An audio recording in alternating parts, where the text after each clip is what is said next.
Hi from London. Well, kind of. So I went to London this week for like 3.5 days, and it was super fun. So I'm just gonna put a slideshow of all of this in the back because if I explain them, I will never get to any real stories. I went to go visit my friend Mercedes, who I knew all through high school, and so it was really fun to go and see her and to travel with somebody that I actually knew from beforehand.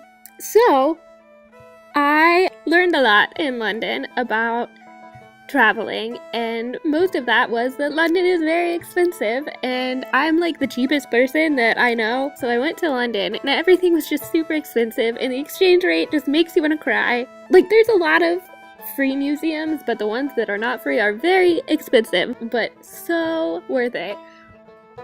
So you have to just kind of keep in mind that you need to set a budget, but don't freak out about every single thing that you have to pay for, or you will not get anything done and you will just be upset all the time. It was really cool to be in London and see a lot of super old things. Like in Westminster Abbey, there were graves for like all of the kings and queens, and Handel, and Isaac Newton, and Charles Darwin, and we were there on Charles Darwin's birthday, so that was cool.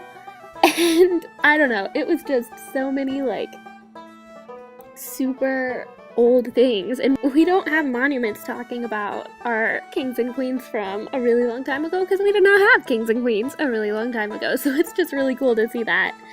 And it was also cool because we were standing outside of Buckingham Palace and the Queen's just inside, like the Queen of England is right there.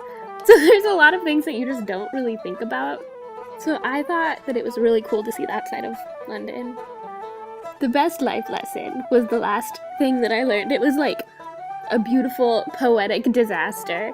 But to get home, I was so tired and so like stressed, and all I wanted to do was get back to Dublin.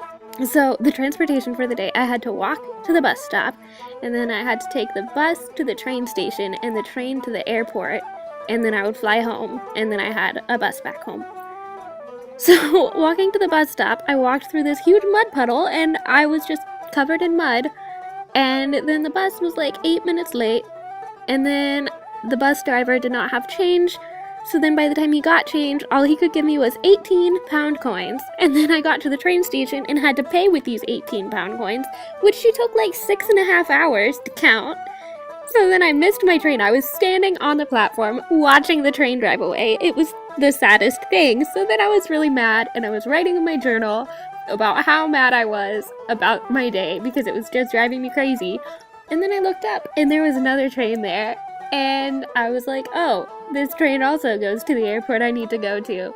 So here's your poetic life lesson. If you are just sitting and complaining about the things that went wrong, you will miss your new opportunities. I told you it was cheesy.